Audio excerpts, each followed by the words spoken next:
Hello, it's Maggie, the Cheshire Crafter here. Now, a friend of mine is going to be 40 in about a month's time, and I'm going to her party.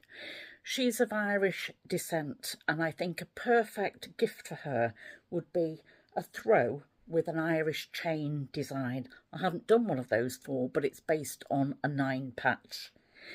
If I do it in green and white, then it gives me the opportunity to use some of the fabrics behind me.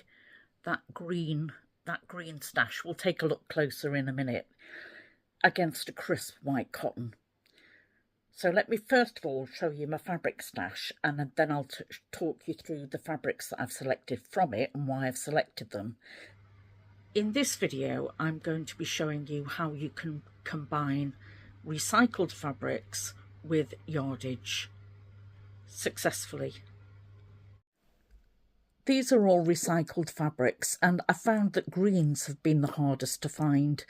I want fabrics with a variation in colour, texture, design, and ones with a good contrast against a white.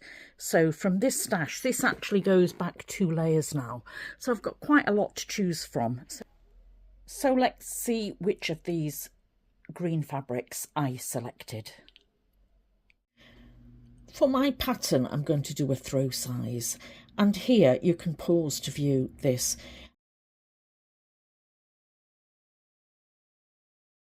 An Irish chain quilt works on a basic 9 patch with an alternate block in between, which is usually in white, and you'll develop this lattice effect across the quilt.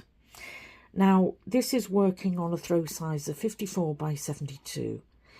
And if I cut my blocks at 6.5 inch unfinished, and they'll be 6 inch finished, it will measure 54 by 72 without a border. This will then take 54 9 patches and 54 solid blocks, a white block. However, I'm going to adapt this slightly. Let me show you the alternative.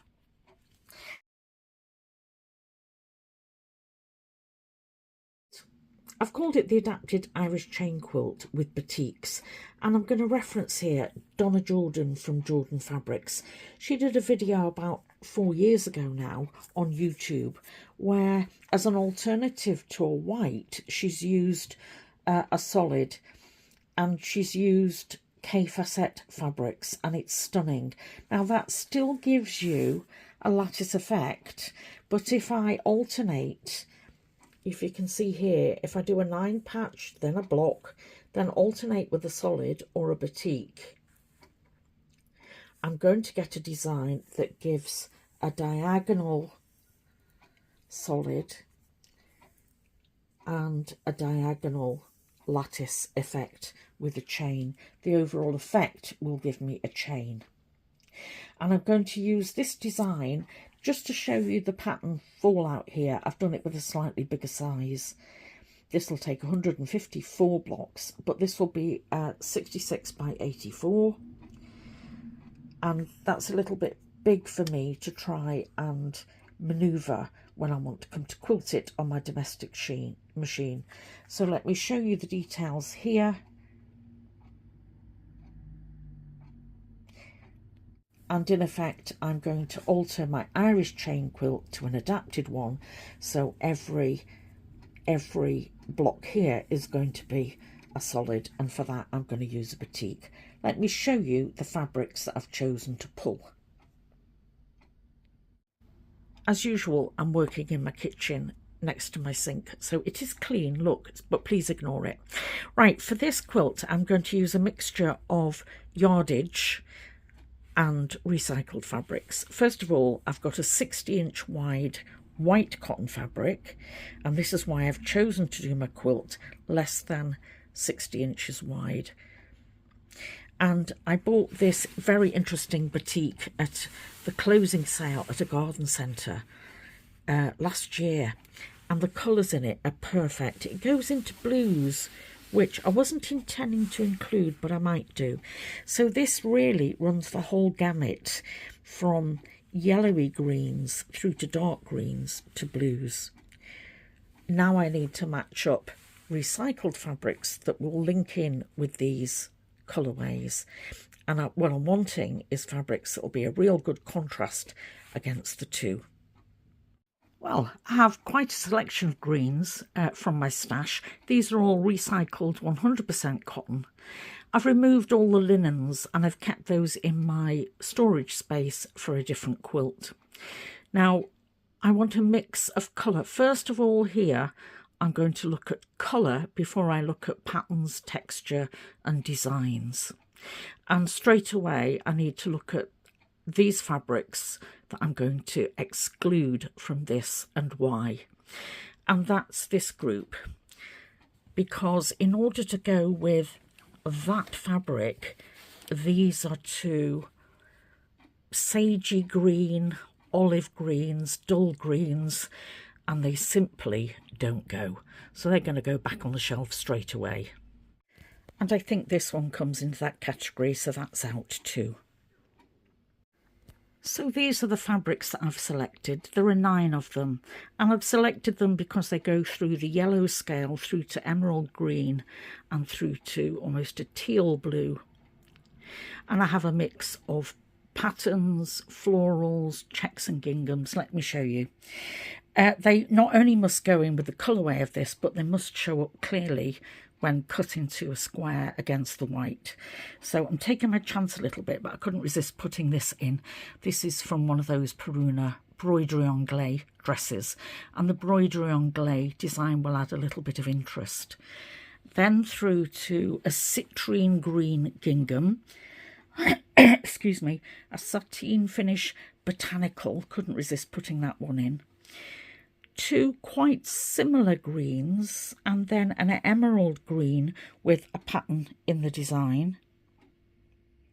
So these textures will add some interest. And then we've gone into a stripe, a check and a plain. And you can see in the stripe there's green, white and just a hint of blue, and there's a darker blue in this one. And I think that ties all of them together. Let me show you those in grayscale.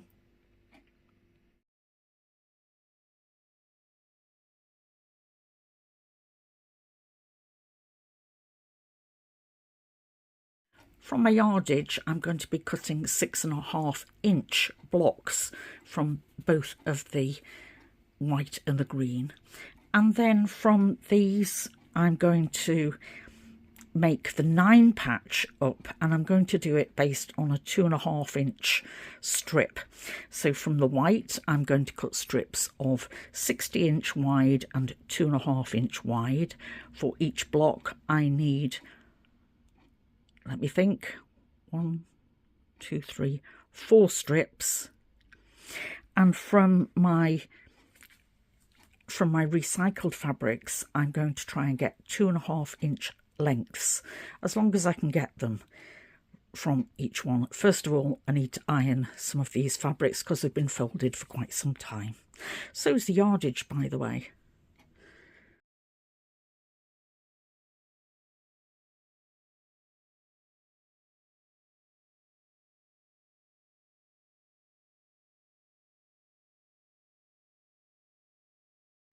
I'm using my Fiskars ruler to cut, and the convenience of this is that it's 6.5 inches wide.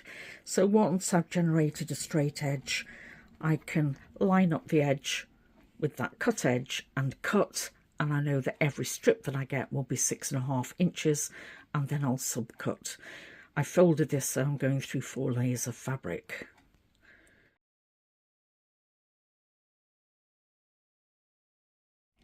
To use the ruler to cut 2.5-inch strips, I use a piece of washi tape or sticky tape and mark where I want the edge to be.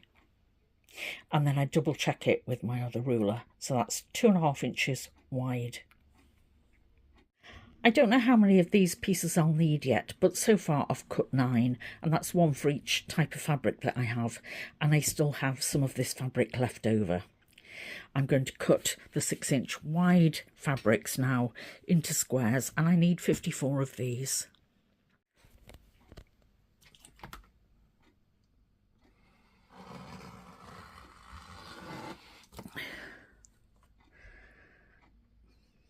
I'm now going to do the same with my batik.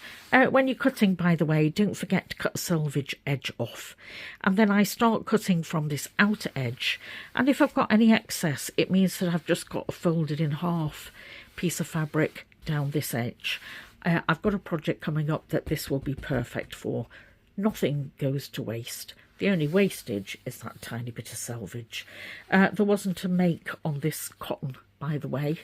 The FA Cup is on the television and it's between two Manchester teams, Manchester United and Manchester City. My friend's dad was a City fan, so I tend to support City. But at the moment, at half-time, Manchester United are up 2-0. Let's see what the final score's going to be.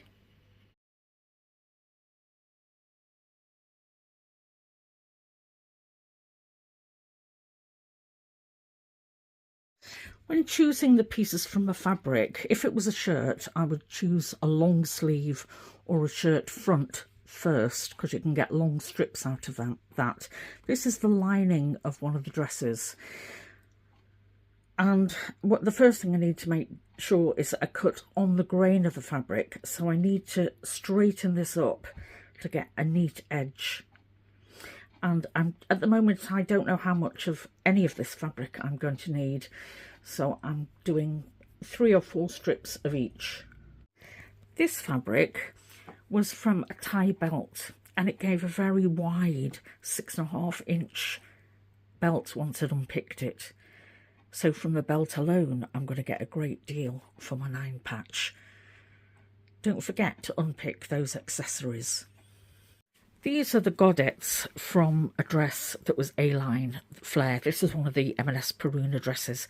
I'm going to leave the godettes intact. It would be very difficult to get 2.5-inch strips out of those, where I might be able to use those for a different project. Instead, I'm going to use the body of the dress, where, as you can see, I'm far more likely to be far more successful.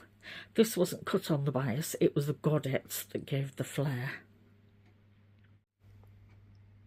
Right, now that they're all cut, it's time to start assembling, and I'll do that in part 2. I'm going to be making up a 9 patch and start stitching.